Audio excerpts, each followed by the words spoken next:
untuk penyelamatan di air? Ya, betul sekali.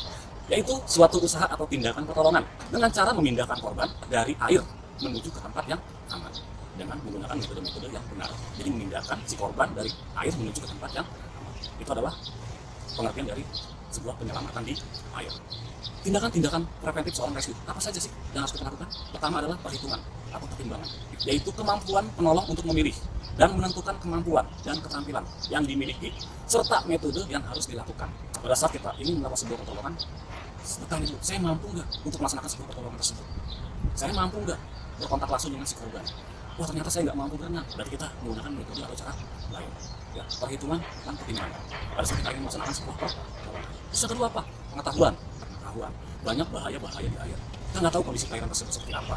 Apakah di perairan tersebut ada buayanya atau banyak ular, bisa. Ya, kita harus tahu kondisi perairan tersebut. Atau arusnya cukup kencang, cukup deras. Kita harus tahu. Jangan sampai kita menyelamatkan malah kita menjadi korban. Selanjutnya adalah keahlian. Setiap petugas penyelamatan di air, ya, yang pasti memiliki keahlian berenang. Kalian khusus berenang. Jadi harus mampu berenang. Kita lihat, kita anggap ternyata korbannya sejauh ada sekitar 10 meter dari posisi daratan.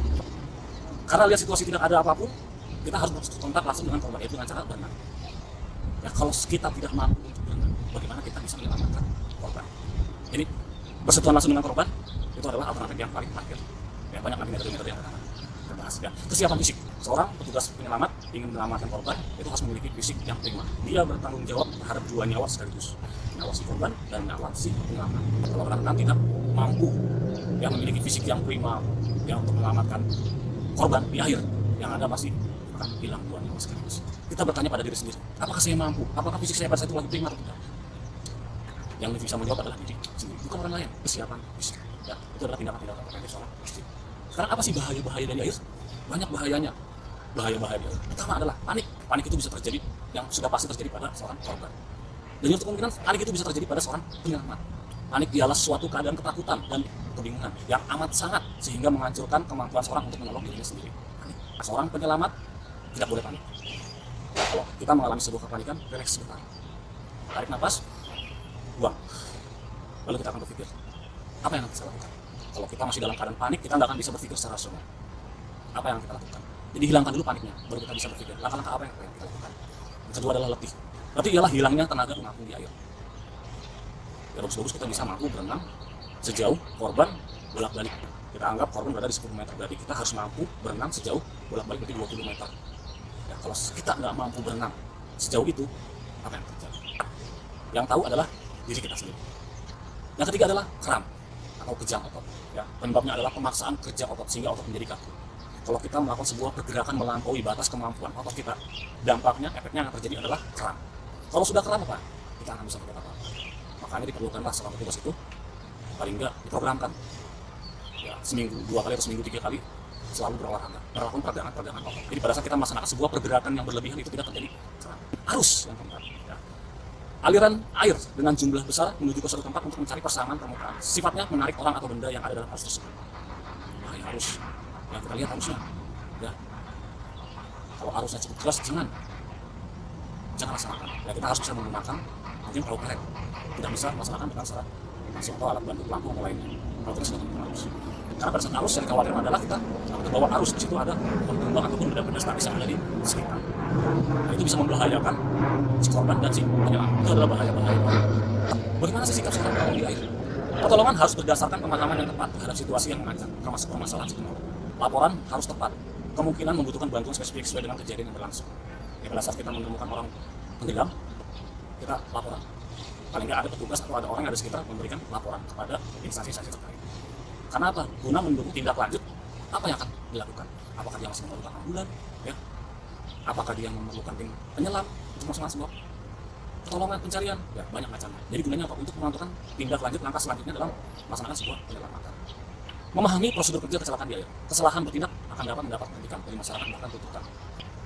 Pada saat kita menemukan sebuah korban, tentang langkah-langkah medisnya harus benar-benar dijalankan dengan baik. Jangan main asal saja, asal menyelamatkan, asal menangani, sehingga itu bisa mengakibatkan masalah baru. Yang tadinya korban seharusnya selamat karena kita salah dalam melaksanakan penanganan medisnya, sehingga mengakibatkan orang tersebut jadi meninggal.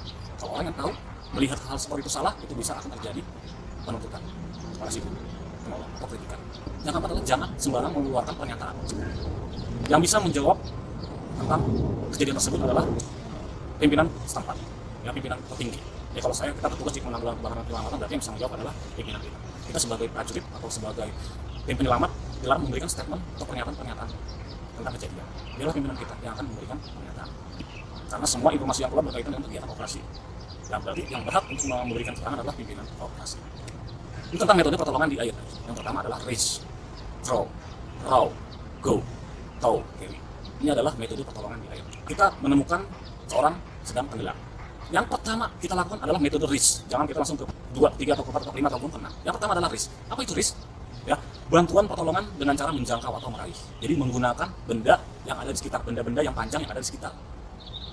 Ya, seperti bambu, pipa paralon, batang kayu, ataupun jenis lainnya. Pertama adalah kita cari batang yang panjang, menjangkau atau meraih, tolong, ya, dengan menggunakan benda-benda yang cukup panjang. Kalau itu jaraknya cukup pendek, kita bisa menggunakan reach. Pertama kita ambil sebuah bambu. Sebutkan, Bapak saya akan memberikan pertolongan kepada Bapak. Ya, tolong pegang bambunya tersebut. Pegang, oke, Bapak sudah pegang, oke. Lalu kita tarik perlahan, sembari komunikasi, sembari berbicara dengan si korban. Jadi si korban tahu apa yang kita lakukan. Komunikasi secara biasa dengan si korban. Itu dengan metode reach. Setelah korban sampai di pinggir kolam, baru kita naikkan ke tempatnya. Itu adalah metode pertama dengan menggunakan benda-benda yang panjang, bambu ataupun lainnya. Yang kedua dengan metode throw, ya, bantuan pertolongan dengan cara melempar alat bambu. Ini jaraknya cukup jauh. Kita di sini di sekitar tidak ada benda-benda yang cukup panjang, tidak ada bambu, tidak ada pipa paralon, tidak ada besi, kayu ataupun segalanya, sehingga yang ada hanyalah sebuah pelampung. Ya, pelampung bisa ring buoy, bisa trident, ya, nah, apapun jenisnya yang bisa mengambang di atas permukaan air. Itu bisa kita gunakan. Kalau di situ ada sebuah ring buoy, ya, apalagi ring buoynya sudah terikat dengan tali, ya, kita lempar. Tenang, saya akan melempar sebuah ring buoy. Lempar ring buoy ke arah si korban. Tapi ingat, jangan lepas di korban, karena ring buoynya cukup berat. Ya, apabila nanti mengenai kepala korban, tadinya korban itu sadar karena gara-gara kena ring buoy, sehingga korban itu bisa menjadi pingsan, akan menjadi masalah baru. Lempar kurang lebih dengan jarak 1 meter di sebelah kiri atau kanannya ataupun di depannya. Lalu korban itu akan meraih ring buoy tersebut. Setelah sampai dia meraih ring buoy, baru kita tarik. Oke, sudah pakai Bapak ring buoy-nya, saya akan tarik Bapak menuju ke daratan. Komunikasi. Ya, tetap komunikasi dengan si korban. Biar korban itu tahu maksud dan tujuannya. Yang ketiga dengan metode raw, ya, bantuan pertolongan dengan menggunakan perahu. Ya, berarti ini sudah dilaksanakan di sungai, di danau, atau bahkan di laut dengan menggunakan perahu. Ya, penolong mendekati korban dengan perahu karena mungkin jaraknya cukup jauh. Jadi kita harus menggunakan transportasi laut. Ya, dengan menggunakan perahu, ya, setelah dekat dengan si korban kita bisa dengan menggunakan reach atau throw, dengan menggunakan dayung atau juga dengan menggunakan pelampung. Ya, reach atau throw. Setelah dekat dengan korban. Itu metode raw. Kalau metode go, yang keempat, ya, metode pertolongan dengan cara berenang mendekati korban. Pada saat kita berenang mendekati korban, jangan lupa kita juga harus membawa pelampung, benda-benda yang mengambang di atas permukaan air. Setelah dekat dengan korban, lalu sodorkan pelampung tersebut kepada si korban. Ingat, komunikasi dengan korban itu sangat diperlukan. Ya. Yang kelima, tow dan carry. Ya, metode pertolongan ini dengan cara menarik korban. Ya, kalau tow tidak kontak langsung, kalau carry dengan kontak langsung. Ini adalah alternatif paling terakhir, berkontak langsung dengan korban. Karena korban mengalami sebuah kepanikan, ya, yang kemungkinan kita akan dipeluk oleh korban. Kalau kita sudah dipeluk oleh korban, maka cenderung kita akan berada di bawah permukaan. Jadi pada saat kita ingin bersentuhan dengan korban, kontak langsung dengan korban, kita komunikasi dulu. Bapak diam. Ya, saya akan mencoba menyelamatkan Bapak. Ya, sembari tetap jaga jarak aman. Ya, maksimal adalah 2 meter. Jarak aman. Ya, sembari komunikasi. Tenang, Bapak tenang. Saya akan selamatkan Bapak. Ya, oh ibu. Ya, selagi itu dia belum tenang, jangan sekali-kali kita langsung mengambil untuk menyelamatkan. Dia akan memeluk kita. Ya, sembari kita tetap mengawasi korban. Jangan sampai terlampau jauh. Yang khawatir dia sudah lemas masuk ke dalam, kita nggak sempat untuk menariknya. Ya, tetap jaga jarak aman. Yang jarak. Nah, setelah korban itu tenang, baru kita bisa meraihnya. Kita berenang menggunakan bisa gaya punggung untuk menuju ke tepi kolam. Ya, itu adalah metode yang paling ajar.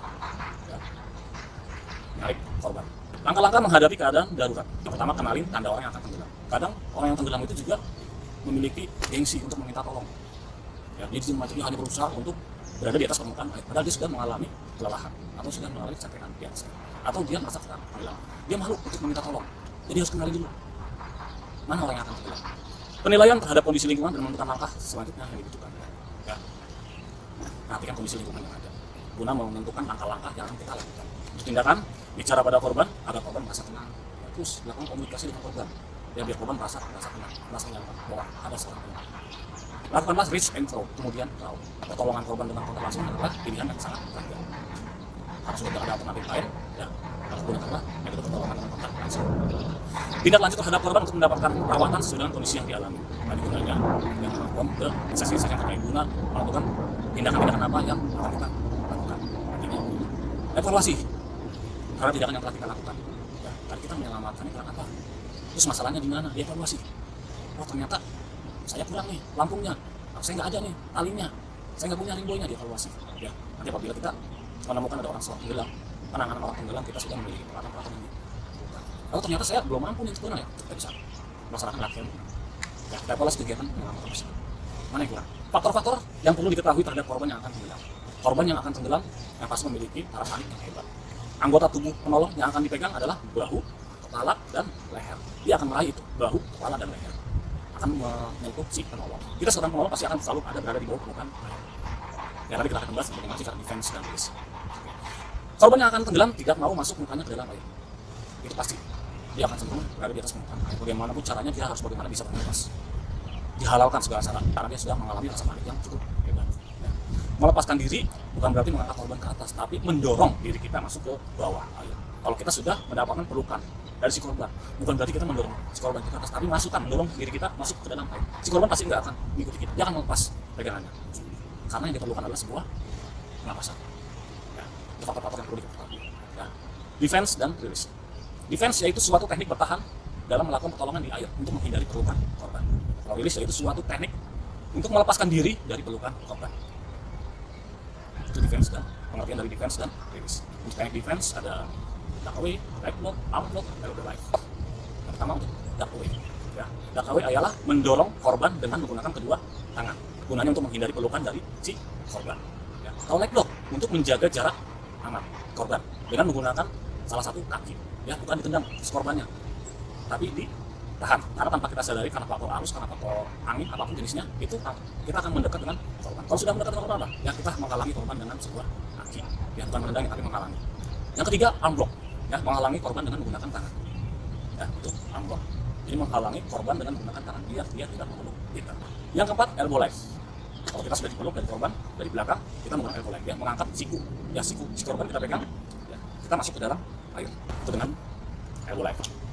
Ya, untuk teknik rilis, yang pertama ada double grasp on arm 1, ya. Yang kedua ada double grasp on arm 1, 2, front head hold 1, 4 front head hold 2, 5 front head hold 3, 6 rear head hold 1, 7 rear head hold 2. Ya, itu adalah teknik-teknik rilis. Cukup. Di video ini saya akan menyampaikan tentang penerapan teknik penggunaan tow and carry. Mau tahu apa itu teknik tow and carry? Simak video berikut. Tow and carry adalah metode yang paling berisiko bagi penyelamat karena penyelamat harus kontak langsung dengan korban. Perhatian, teknik tow and carry dapat digunakan terhadap korban yang kooperatif terhadap penolong. Sebelum melakukan penyelamatan, pastikan keadaan rescuer atau penolong dalam keadaan safety atau aman, yaitu menggunakan life jacket untuk melakukan pertolongan.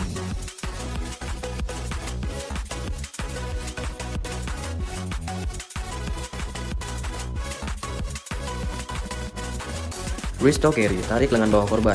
Rescuer atau penolong menarik lengan bawah korban kemudian berenang dengan gaya gunting. Upper arm carry, tarik lengan atas. Rescuer atau penolong melakukan penarikan di bagian lengan atas korban kemudian berenang dengan gaya gunting. Shoulder back carry, tarikan bahu.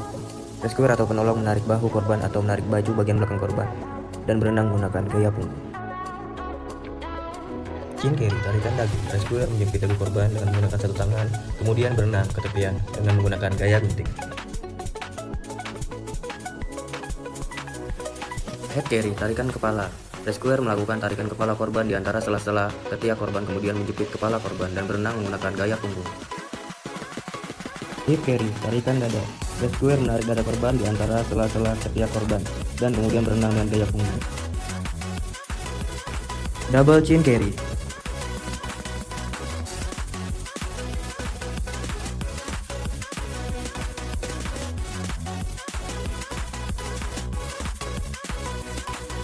Direct swimmer tow and carry.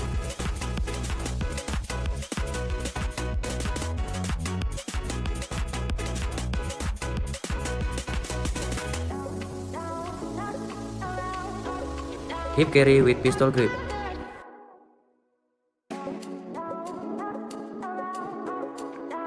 Teknik membawa korban dengan alat. Yang pertama life jacket, yang kedua ring buoy. Teknik membawa korban dengan life jacket. Penolong menggunakan teknik berenang gaya punggung. Teknik membawa korban dengan ring buoy. Penolong berusaha mendekati korban kemudian memberikan ring buoy kepada korban. Setelah itu membawa korban berenang ke tepian sehingga dapat dievakuasi. Hai sobat, demikian kilas video mengenai teknik tow and carry. Teknik reach dengan satu penolong. Raih korban ke tepi. Posisikan korban siap diangkat ke darat. Rebahkan ke posisi nyaman. Reach dengan dua penolong. Pastikan penolong dengan posisi stabil. Raih korban ke tepi.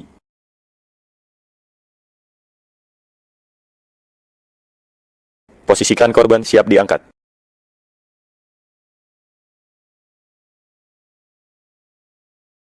Pada saat mengangkat, pastikan memegang bagian belakang korban. Rebahkan korban ke posisi nyaman. Teknik reach dengan alat bantu.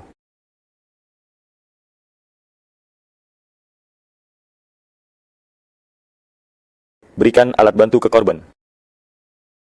Tarik korban ke tepi. Teknik throw.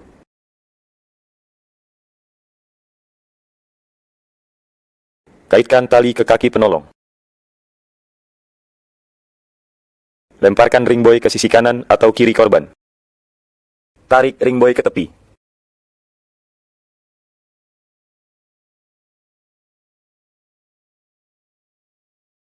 Teknik row.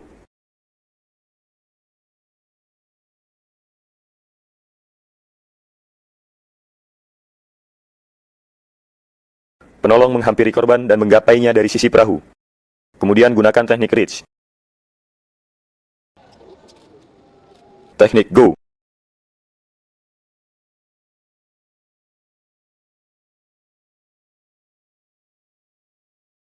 Penolong mengalungkan tali ring buoy. Penolong menghampiri korban. Penolong berkomunikasi dengan korban. Berikan ring buoy kepada korban. Penolong berenang dan menarik korban mengarah ke tepi.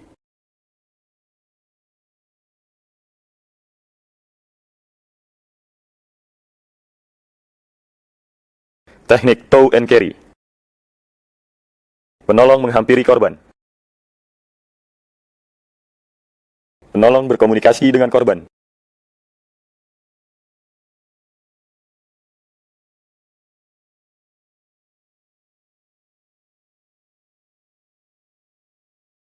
Karena ada ancaman dari korban, penolong menggunakan teknik defense. Penolong membuka jalan nafas korban dan berenang menuju ke tepi.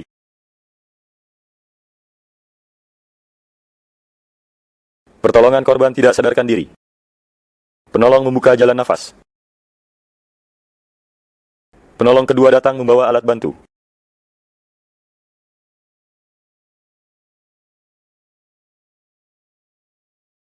Masukkan sisi bagian tandu ke dalam air untuk mempermudah penggunaan. Naikkan korban ke atas tandu.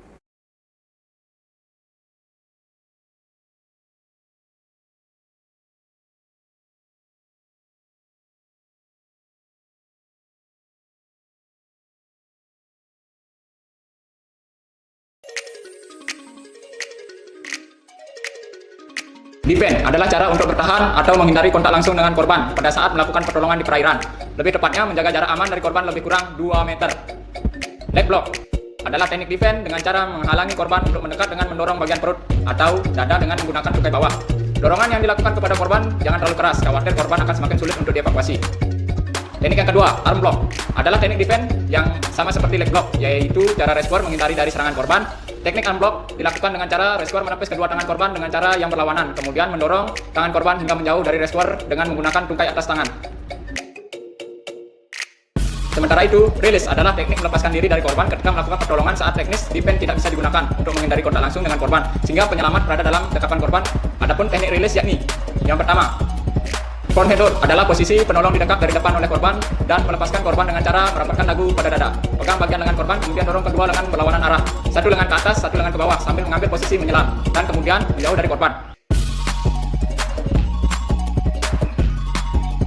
Yang kedua, braille deadbolt, teknik melepaskan diri dari korban yang memegang dari arah belakang. Dan teknis melepaskannya adalah rapatkan dagu pada dada, pegang bagian lengan atas korban, dan dorong tubuh ke dalam air, sehingga menjauh dari korban. Setelah terlepas, berputarlah dan muncul ke permukaan dan berhadapan dengan korban, kemudian memberikannya pelampung yang di bawah. Sekarang kita masuk ke metode pertolongan. Metode pertolongan ini ada 5. Ada yang masih ingat nggak? RTRGT. Reach, throw, row, go, tow, and carry.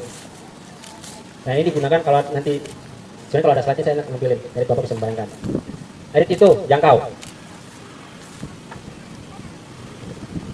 Nih kita, jadi untuk pertolongan di air Pak, Bapak harus pahami, enggak semuanya itu penolong harus basah. Tim penolong itu baru basah ketika metode reach, throw, row tadi nggak bisa dipakai, kita baru pakai metode go. Dan pas metode go ini kita baru basah penolong. Tapi ketika masih dalam tahapan reach, throw, dan row, penolong ini masih dalam keadaan kering. Jadi penolong itu nggak harus basah, nggak harus nyembur Pak. Paham ya Pak ya? Jadi penolong itu nggak harus basah, nggak harus nyembur. Oke, sekarang kita masuk ke poin pertama, reach, jangkau. Misalkan ini bisa kita gunakan di kolam renang, di pinggir danau, dan lain-lain yang jaraknya tidak terlalu jauh. Misalkan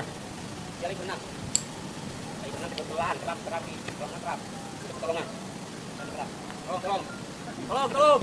Buat dengar tuh nih jangkau, pegang. Jadi kita nggak, ini kita dekat di atas, lalu turun. Kalau kita megang dayung, kita nggak megang apa? Sapu, pakai sapu. Ada tuh ada galah, ada mau pakai bambu. Jadi nggak harus berpatokan dengan lain itu apa? Itu contohnya aja. Paham ya Pak? Jadi metode yang pertama ini penolong nggak harus basah. Jangkau dulu korban dengan apapun yang ada. Misalkan ada kita nih di luar, ada pelampung, lemparin aja, pegang pelampung. Jadi pegang aja, pelampung udah aman. Nah, kalau kita nggak pakai pelampung pun, kalau kita pegangin udah aman dari air. Jangan ngambang di air. Jadi kita lemparin aja ke dia, pegang. Jadi pegang. Bisa dibayangin Pak? Yang teknik yang pertama, jangkau. Sekarang masuk teknik yang kedua. Teknik yang kedua ini kita pakai ketika teknik yang pertama nggak bisa dipakai. Karena korbannya terlalu jauh. Nggak mungkin pakai galah, nggak mungkin pakai gagang sapu. Jangan korban ada di pohon sana, ada pohon beringin. Nggak mungkin kan kita lemparin ini sama nggak nyampe. Kita pakai galah juga nggak nyampe. Kita pakai metodenya throw, lempar apa yang bisa kita lempar sana untuk menolong dia. Tali ini tadi.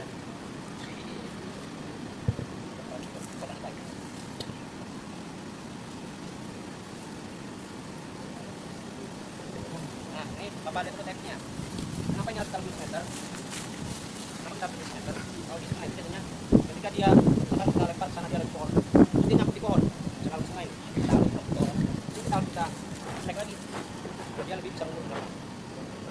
Terus bedanya, teknik throw ini beda kalau di air dengan di sungai, beda Pak. Misalkan kita nolong orang di air lempar dulu. Di sungai. Nah, kalau untuk di sungai, korban ini nggak usah kita tarik, didiemin aja. Nanti arus akan membawa dia ke pinggir. Ini tinggal nahan yang ini.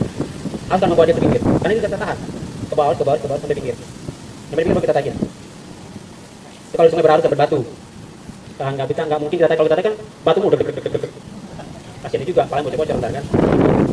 Jadi nggak ngikutin situasinya aja. Kecuali di sananya udah air terjun, ya harus ditarik. Sampai nanti kita bapak biarin air terjun sananya kan, namanya bohong. Nah, sekarang kalau dia di air tenang, di danau. Ketika dia udah megang tali, lempar.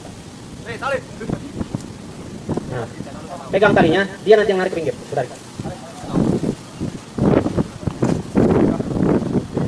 Nah, itu bedanya. Kalau dia di air tenang, kita yang narik ke pinggir. Karena dia mungkin barangkali dia udah capek, udah lelah, mungkin kram, atau mungkin cedera. Sampai di perahu, baru kita naik ke perahu dengan biasa.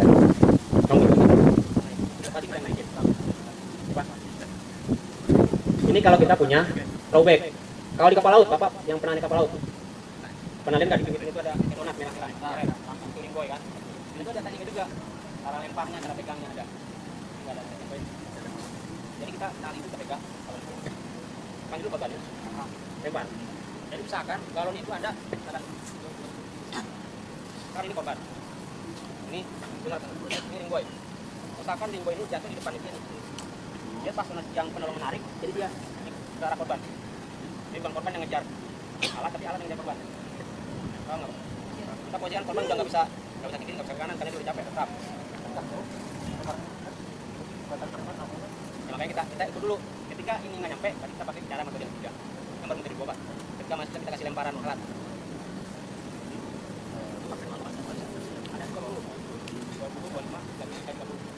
Lemparan kita kan juga nggak nyampe 2 tali motor pakai nyampe, Pak. Enteng.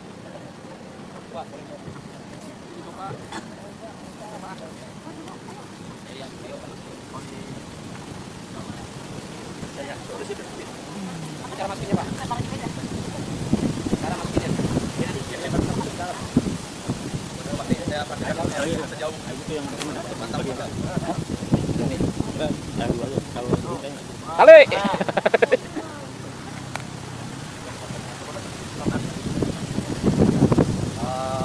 Berapa ya? 15. Ya, semua lemparan dengan mudah-mudah dan mana kita latihannya gitu, Pak. Jadi tadi itu ada di bawah. Ada kaki. Ada atas.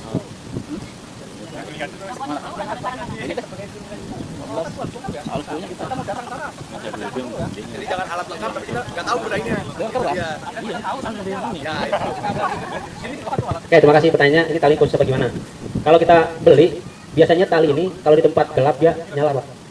Jadi kalau kita pakai yang sembarangan, nggak kelihatan kalau malam belinya. Ya. Ya, kalau siang kan, ini kan ada juga tali material yang berat, ada yang enteng. Kalau ini kan ngambang, dan dipegang pun nggak terlalu berat. Kalau kita bikin sendiri bisa aja, cuma ngerinya itu berat apa enggak, terus daya lemparnya sejauh mana, terus kelihatan nggak sama korban. Ya. Ada juga yang putih polos juga ada. Bikinan alat kan putih polos, nggak warna kayak gini. Itu putih doang dia. Kayak gitu. Ya.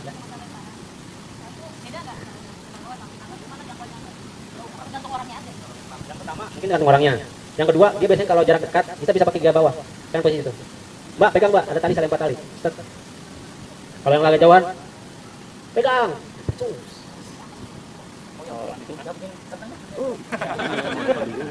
bukan itu pada itunya. Satu-satu.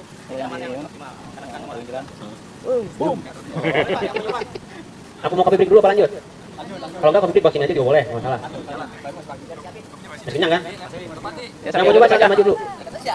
Iya, kalau berarti kan mau disiapin bawa sini.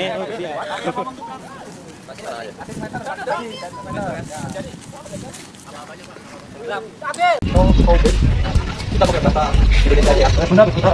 Iya, tali lempar ya, jadi makin nah, ini tali lempar fungsinya ya sudah banyak alat untuk merescue ya. Selain tali lempar dia ada torpedo, ada rimbow. Ya bulat. Cuma ada di kapal-kapal lu bulat. Ya, itu ya. Tali lempar. Jadi kalau ada korban di sana, kalau dia masih bisa pilih gitu, respon kita lempar aja.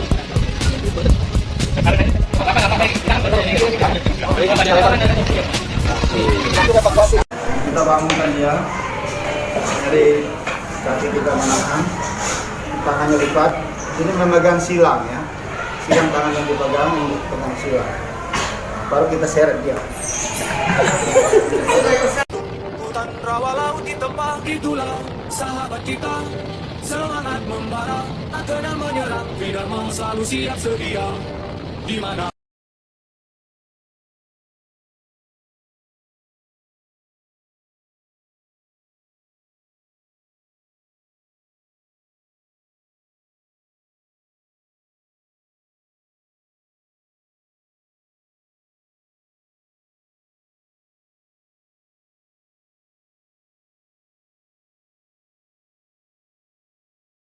Ini namanya saddleback carry.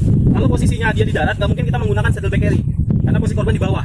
Tapi kalau memang seandainya dia posisinya masih di air, itu kan dibantu ngapung dengan air.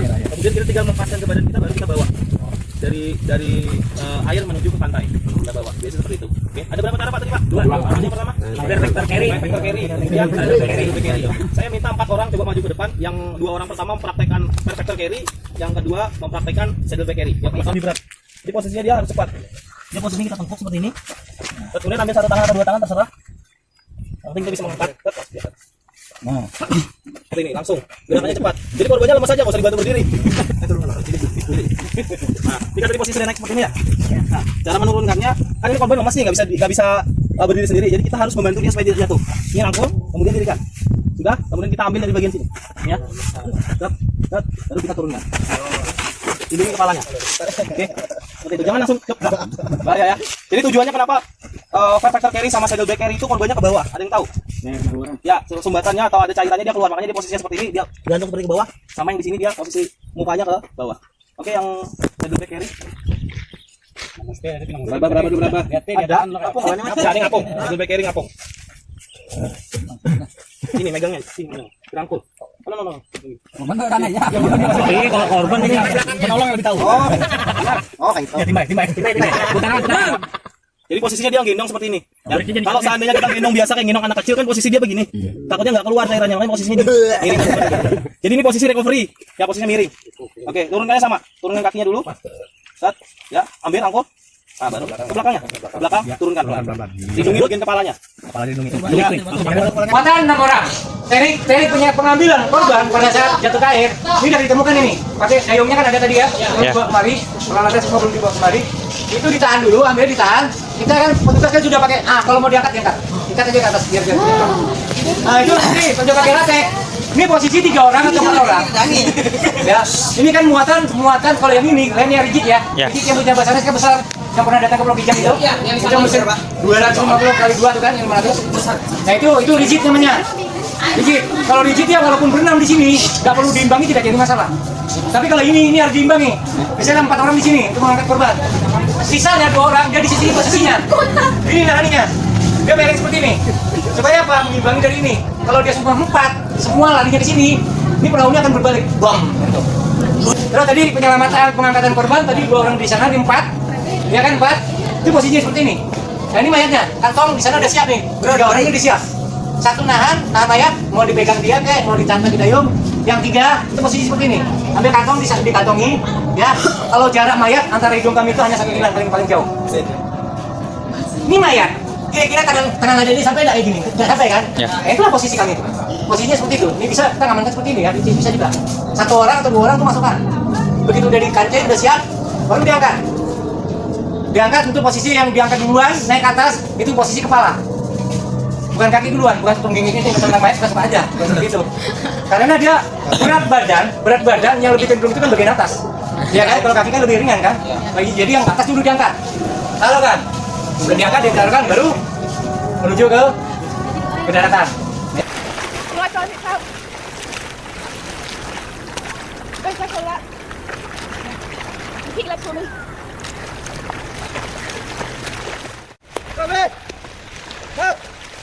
Hello, I'm a lifeguard. Can you hear me? Help. I'm here to help you. I want you to hold on to the tube.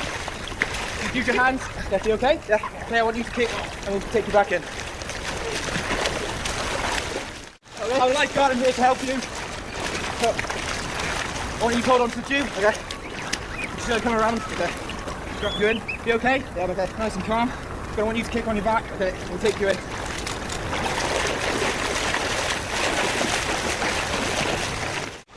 Hello, I'm a lifeguard. Can you hear me? Hello. Hello.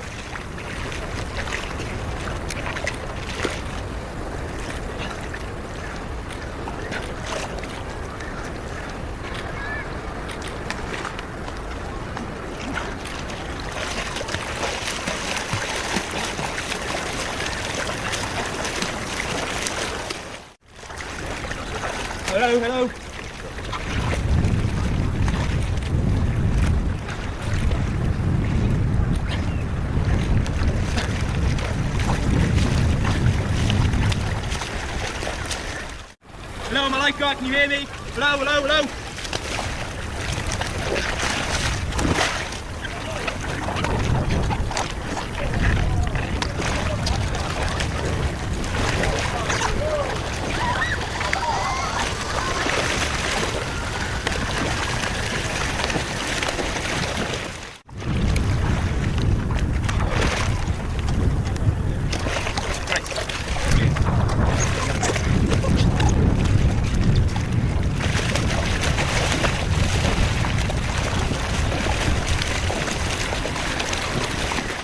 That's it. Were you with any of your friends? No. Have you bumped your head at all? No. Have you swum in any water? No. Okay, good. Do you want to get on board with me? Jump on with your legs right here. That's it. You can spin the board around and I'll ask you to swim with me.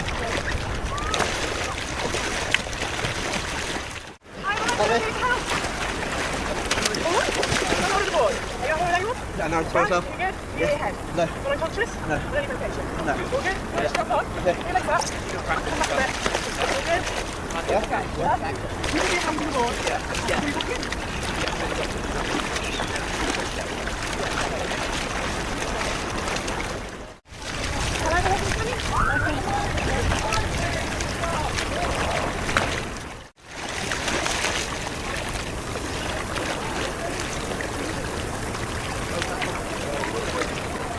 You hear me? Hello, hello, hello.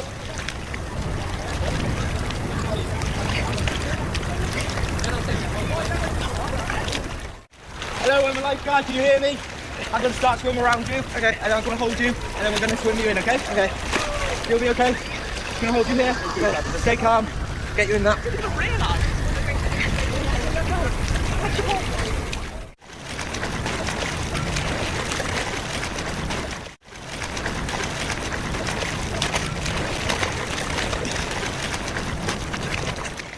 Help! Help!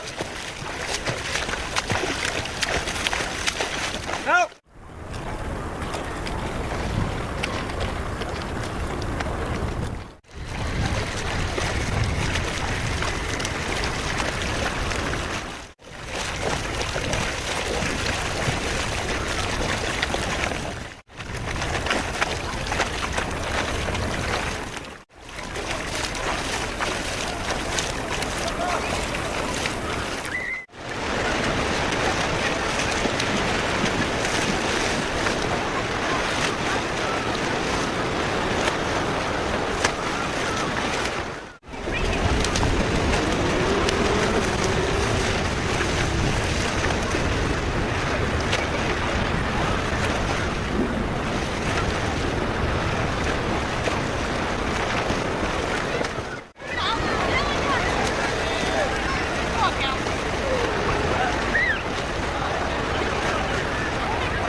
yang harus diperhatikan dalam penanganan orang tenggelam adalah berteriak minta tolong untuk menarik perhatian orang-orang sekitar, menolong di air hanya untuk mereka yang memiliki keahlian bermain. Raih tangan korban untuk membantu mengeluarkan korban dari dalam air.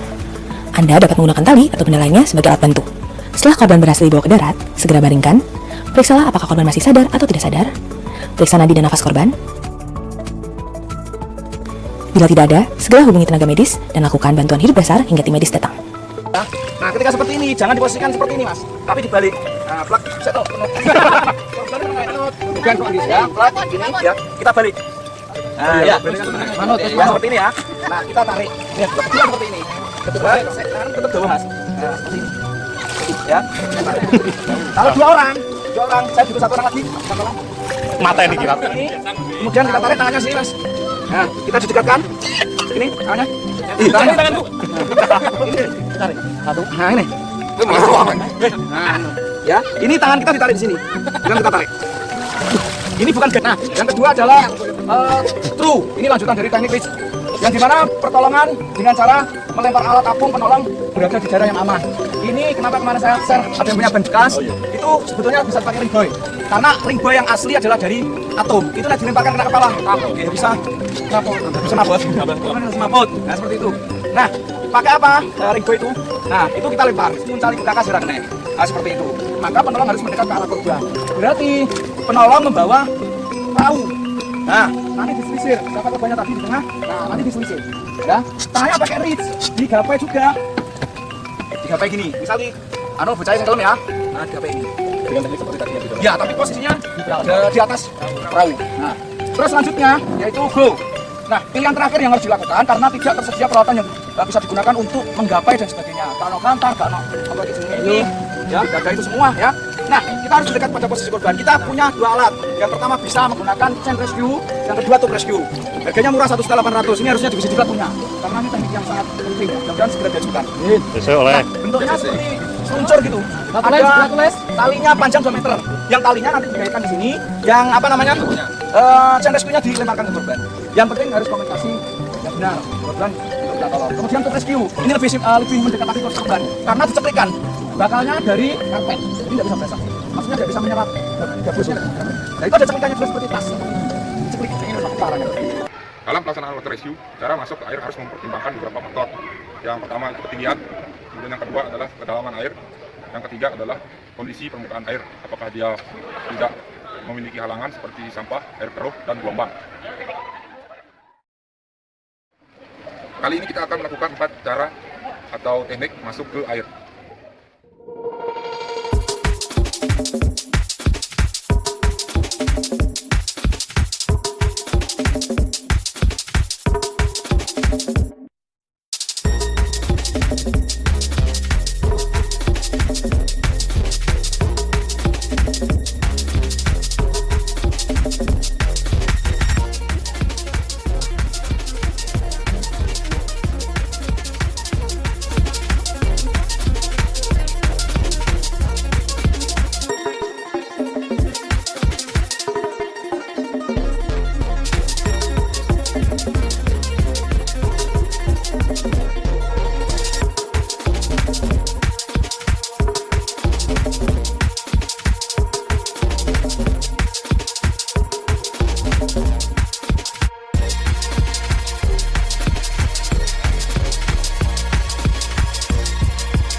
This is how a small girl can rescue a big man who has drowned. 1. Swim down.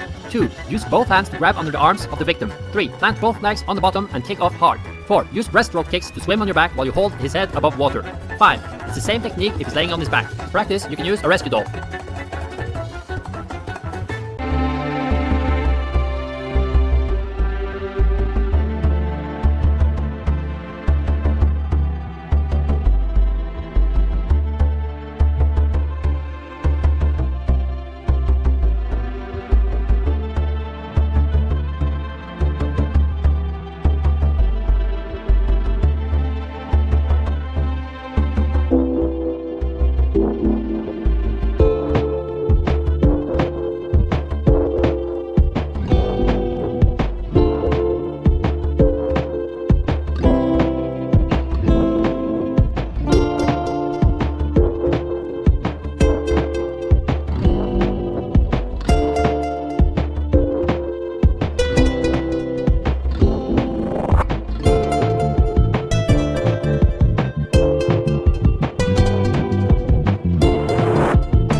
Aldi, kamu kenapa? Coba renang lagi sedikit.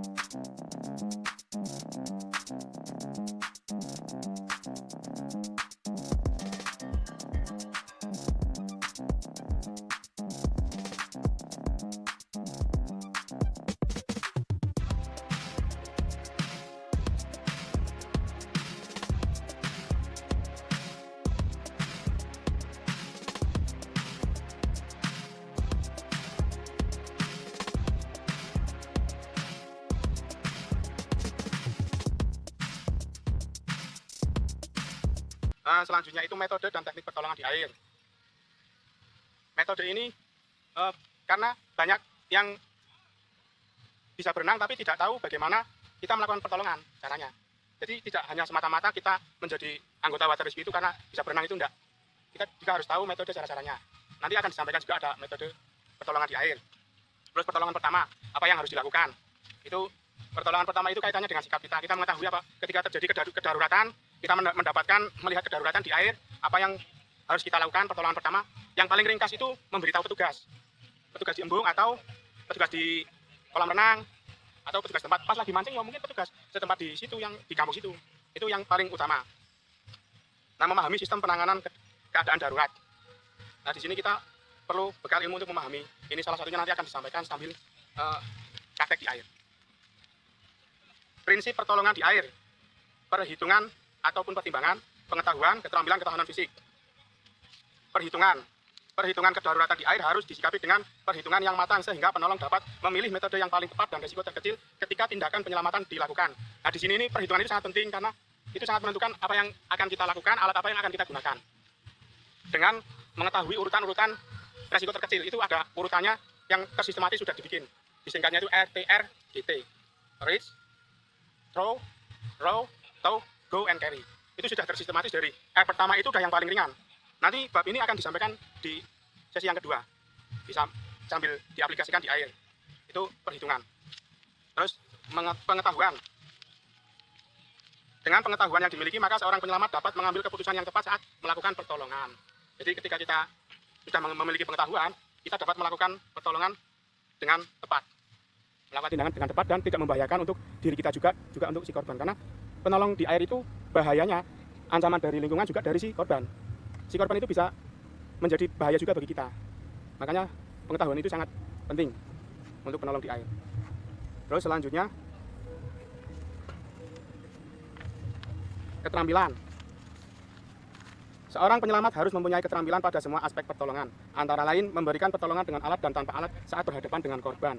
Nah, keterampilan di sini salah satunya juga mengenal alat-alat fungsi, mulai dari ring buoy, pelampung, terus torpedo buoy, ada flexible buoy, dan bagaimana kita melakukan teknik defense and release ketika menggunakan pelampung dan tidak menggunakan pelampung, ketika melakukan pertolongan dengan pelampung dan tidak menggunakan pelampung, itu juga dibutuhkan keterampilan.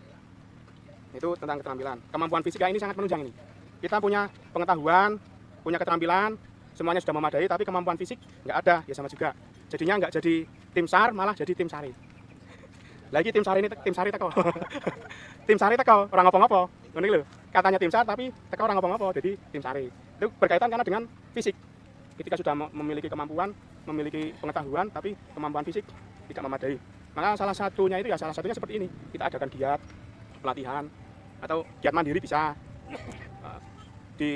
Misalkan seneng renang, adus kali jeguran, ngelatih karep jegur banyu, selulup, nembak iwak. Seperti itu juga bisa. Yang penting sering-sering untuk menempa fisik. Nah, selanjutnya sikap petugas penolong di air.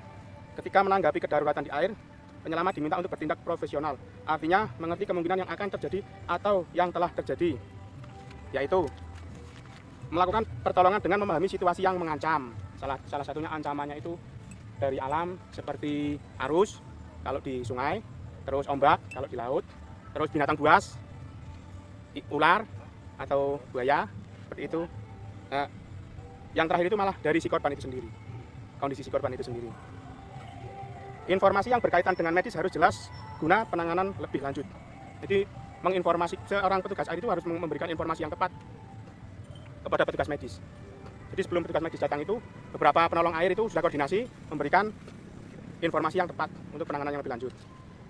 Laporan harus sesuai dengan kondisi yang ada agar penambahan bantuan yang diperlukan itu lebih tepat. Asesmennya itu harus sesuai dengan kondisi yang ada di lapangan. Menyadari bahwa kesalahan dalam melakukan pertolongan akan berakibat fatal, mendapat kritikan pedas. Nah, ini salah satu sikap kita. Karena memang mau nggak mau, wong sing maidu. Ketika kita melakukan pertolongan, wong wis selamat, terlambat pun di itu slow respon. Iya, slow rescue, itu di itu biasa. Jadi sikapnya kita itu ya tetap sabar, tetap ya seperti itu. Siap di itu salah satunya itu. Walaupun kita harus menyelamatkan sapa nganu kurang cepat gitu, ya dia udah selamat, tetap itu, kira apa-apa. Itu sikap kita harus seperti itu. Tidak semua orang dapat mengeluarkan pernyataan. Jadi orang kabeh ditampani, orang kabeh diwadahi, orang kabeh ngomong, hanya sebagian yang bisa melakukan pernyataan dari satu regu kita ini. Tidak semuanya. Jadi nggak rayahan tampil. Bahaya lingkungan air, faktor lingkungan seperti yang sudah awal tadi saya singgung mengenai arus ombak, binatang, dan dari si korban itu sendiri. Gitu, itu masih bisa dikendalikan sama jenengan. Nah, faktor penolong ini yang terakhir, faktor penolong itu mental dan fisik. Mental itu salah satunya ya, nah awake dhewe kudu kerep mambu banyu. Itu kaitannya karo mental dan fisik. Kadang ya mambu banyu kaya aku kadang sok kok arep pilih-pilih senengane sen banyu sing bening seger adem kaya ning embung-embung kae apa ning endi anu. Tapi ketika kita melakukan pertolongan itu udah nggak bisa milih. Makanya pelatihan itu yang paling enak ya dijigotkan ngene iki. Iya, sebagai ngene iki terus ning kali elo ngono kae pancen enak. Karena memang mungkin situasinya kita yang akan kita hadapi itu seperti itu. Ketika melakukan pertolongan itu dan model airnya seperti itu. Air keruh, dalam, musuh binatang, ulo, seperti itu. Nah, kalau delok ning YouTube ya Mas, itu biasanya korban yang kayak ditarik dimakan buaya itu kan kondisinya itu kan ada binatangnya itu toh. Padahal survivor itu udah nggak ada nyawanya kan kita harus tetap mengambil. Nah itu butuh keberanian. Oke. Maka jika korbannya itu kira-kira masih hidup, maka kita cari tongkat, ya, tongkat yang panjang, kemudian kita berikan kepada korban itu untuk berpegangan. Nanti kaitannya untuk memberikan CPR atau RJP. CPR itu adalah kardiopulmonari, bahasa Indonesia resusitasi jantung paru. Apa maksud dari namanya CPR atau RJP? Jadi singkat karena saya bukan medis, jadi kita ambil singkatnya yaitu menghidupkan kembali sirkulasi darah di jantung dan memberikan jalan nafas agar si korban dapat kembali melakukan CPR atau RJP, yaitu jika korban itu kita sudah pastikan tidak ada denyut nadi, kemudian tidak ada napas, tetapi jika masih ada posisinya harus terlentang, kemudian tidak diberikan bantal seperti ini. Jika posisi kepala lebih tinggi daripada badan, maka tidak ada keseimbangan aliran darah yang masuk ke dalam jantung. Jika korban itu masih ada denyut nadinya atau napasnya, seandainya korban seperti ini, ada 7 macam singkatan prinsip. Yang pertama adalah DRSCAB. DRSCAB yang terakhir adalah F. D itu apa? Danger. Tadi kan korban sudah kita pinggirkan, otomatis nanti akan banyak orang-orang menghubung di sekeliling kita. Nah, itu akan berbahaya untuk persediaan oksigen. Maka kita datang, maaf bapak-bapak, ibu silakan bertiga dulu. Kami adalah petugas rescue dari MPBD Kostana, tidak menangani korban. Ini kartu anggota kami sudah pakai seragam. Nah, jika sudah pada minggir semua, kemudian jika sudah tidak ada, sudah cukup ruangannya, maka kita berikan yang kedua, yaitu respon. Bagaimana caranya respon? Maka kita tepuk saja.